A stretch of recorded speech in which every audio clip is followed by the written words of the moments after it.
गांव के खेतों में इन दिनों खुदाई का काम चल रहा था। असल में इसी गांव से होकर एक अच्छी सड़क गुजरनी थी, इसलिए यहाँ खुदाई शुरू की गई थी। अचानक एक दिन खुदाई करने वाली मशीन से कुछ टकराता है। बाद में जब खोजबीन की जाती है तो वहां से 2 कंकाल मिलते हैं। पुलिस गांव के लोगों से पूछताछ शुरू करती है। आप लोगों को क्या लगता है ये किसके कंकाल हो सकते हैं? अरे साहब, हमें क्या पता ये किसके कंकाल है, आप ही लोग पता लगाइए। हम लोग तो बहुत ज्यादा डरे हुए हैं। हाँ, हमारी फॉरेंसिक टीम अभी आ रही है। ये बताओ कि इस गांव के रहने वाला कोई जोड़ा गायब तो नहीं ना? क्योंकि शुरुआती जांच में तो ये बात सामने आ रही है कि एक कंकाल किसी पुरुष का है तो एक किसी महिला का। साहब, हमें तो बहुत डर लग रहा है।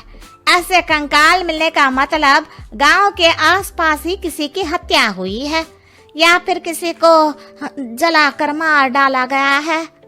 हाँ साहब, हम अपने परिवार को लेकर बहुत ही ज्यादा परेशान हैं। देखिए, आप लोगों की परेशानी हम समझ सकते हैं, लेकिन आप लोगों को पुलिस का सहयोग करना होगा, क्योंकि आपके सहयोग के बगैर हम ये पता नहीं लगा सकते हैं कि आखिर ये किसके कंकाल है और इनकी हत्या किसने की। ठीक है साहब, गांव के लोग आपका पूरा सहयोग करेंगे। हाँ साहब, पूरा सहयोग करेंगे। तो फिर ठीक है, हम अपनी जांच शुरू कर देते हैं। कुछ दिन बाद जांच रिपोर्ट आ जाती है। पता चलता है कि ये कंकाल करीब 20 साल पुराने हैं, यानी 20 साल पहले किसी जोड़े की हत्या कर शव को यहाँ पर दबा दिया गया था।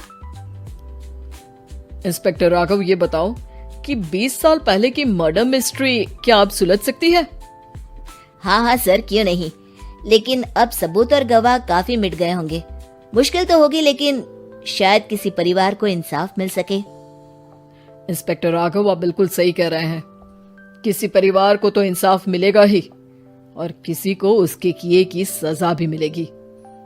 जी सर, मैंने तो जांच शुरू भी कर दी है।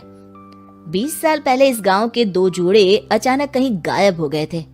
मैंने दोनों ही परिवारों के बाकी के सदस्यों से बातचीत शुरू की तो उन्होंने बताया कि उनके बच्चे शहर गए थे, लेकिन आज तक वापस नहीं लौटे हैं। लेकिन ये दोनों शव किस परिवार के सदस्यों के हैं, ये कैसे पता चल सकेगा? सर, मैंने डीएनए टेस्ट करवा लिया है। आज शाम तक इसकी रिपोर्ट भी आ जाएगी। अच्छा, ठीक है। उसी शाम को सर, डीएनए रिपोर्ट के मुताबिक ये दोनों ही लाशें चौरा गांव के रहने वाले प्रधान सुल्तान सिंह के बेटे और बहू की है। लेकिन इनकी हत्याएं किसने की है, ये कैसे पता लगेगा? इसी का तो पता लगाने की कोशिश में जुटा हूँ सर। आज सुल्तान सिंह से मिलने भी जा रहा हूँ। मेरा बेटा और बहू तो मेरे लिए सिर्फ यादों में ही रह गए थे। हमें उनकी लाशें तक नहीं मिल सकी थी। आज 20 साल बाद उनके कंकाल मिले हैं। मैं अब किसके लिए जीऊं?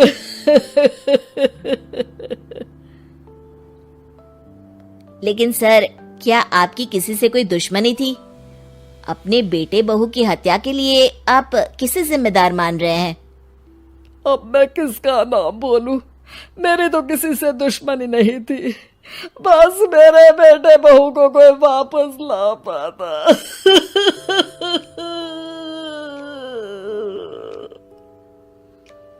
इसके बाद सुल्तान सिंह फूट फूट कर रोना शुरू कर देते हैं।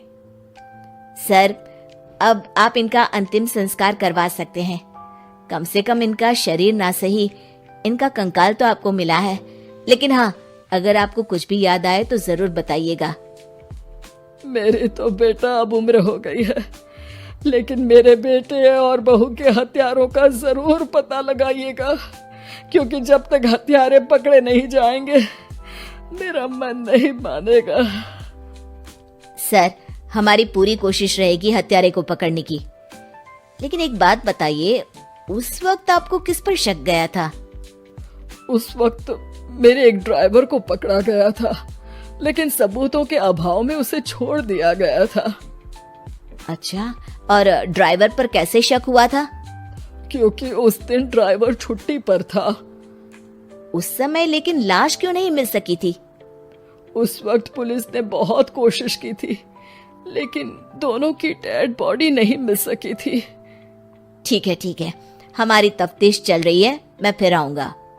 इसके बाद इंस्पेक्टर वहां से चला जाता है और सुल्तान सिंह अपने बेटे और बहू की याद में खो जाते हैं। कुछ दिन बाद सुल्तान सर, एक बात बताइए, जब आपके बेटे बहू की हत्या हुई थी, उसी के आसपास आपके ही गांव का रहने वाला एक और जोड़ा उसी वक्त गायब हो गया था ना? हाँ सर, अलका और अभिषेक, वो भी मेरे बच्चों जैसे ही थे। तो फिर वो कहाँ है? उनका भी आज तक पता नहीं चल सका, लेकिन बताते हैं कि कुछ साल पहले अभिषेक को गांव के ही किसी आदमी ने मुंबई में देखा था, लेकिन फिर वो गायब हो गया। यानी अभिषेक और अलका की हत्या नहीं हुई थी, बल्कि उन्होंने किसी वजह से खुद ही गांव छोड़ दिया था। हाँ, हो सकता है, क्योंकि अभिषेक मेरे बेटे संतोष का अच्छा दोस्त था और उसका मेरे घर भी आना जाना लगा रहता था। हो सकता है कि उसने मेरे बेटे और बहू के बारे में सुन लिया हो और ये गांव छोड़ दिया हो सकता है। उनके परिवार का कोई अब नहीं रहता क्या इस गांव में? अब तो कोई नहीं रहता। एक चाचा थे, लेकिन उन्होंने भी अपना पुश्तैनी मकान बेच दिया है। वो भी अब कहीं शहर में ही बस गए हैं। ओह, अभिषेक और अलका के बारे में भी पता लगाना होगा। हो सकता है कि वही इस हत्या के बारे में कुछ बता सके। हो तो सकता है, लेकिन वो बेचारे तो खुद ही वक्त के मारे थे, वो क्या बताएंगे। फिर भी सर, जब केस दोबारा खुला है तो जांच तो करनी ही पड़ेगी, और इस बार तो लाशें भी बरामद हुई है। कुछ दिन तक लगातार तफ्तीश चलती रही। एक दिन थाने से सुल्तान सिंह को फोन आता है। हाँ, कौन बोल रहा है? सर, मैं कांस्टेबल तुलाराम बोल रहा हूँ थाने से। आपको थाने आना पड़ेगा। थाने? लेकिन क्यों? सर, किसी की पहचान करवानी है। अच्छा ठीक है, मैं दोपहर तक पहुंचता हूँ। सुल्तान सिंह दोपहर में थाने पहुंचता है। कई पुलिस के अधिकारी वहां मौजूद रहते हैं। सर, आपके बेटे की हत्या का रहस्य आज शायद सुलझ जाए। अच्छा इंस्पेक्टर राघव, पर वो कैसे? सर, उस आदमी को देखिए, क्या वही अभिषेक है? सुल्तान सिंह की आंखों में हैरानी से आंसू आ जाते हैं। हाँ सर, यही अभिषेक है। ये आपको कहाँ से मिला? सिर्फ अभिषेक ही नहीं, बल्कि इसकी पत्नी अलका भी इसके साथ है। मैडम, जरा अभिषेक की पत्नी को लाइए। जैसे ही अलका को पेश किया जाता है, सुल्तान सिंह जमीन पर गिर जाते हैं। सुल्तान सर, क्या हुआ आपको? आप अलका को देखकर गिर क्यों गए? सुल्तान सिंह सर पकड़कर बैठ जाते हैं। ये अलका नहीं, बल्कि ये तो मेरी बहू रितु है। पूरा थाना एक दूसरे का मुंह देखने लगता है। क्या? इसके बाद हर किसी को दो कंकाल और हत्या का रहस्य समझ में आ गया। अभिषेक और रितु ने मिलकर संतोष और अलका की हत्या की थी और लाश को जमीन के नीचे दबा दिया था। आज 20 साल बाद इस हत्या का रहस्य खुल सका था कि अवैध प्रेम संबंध में दो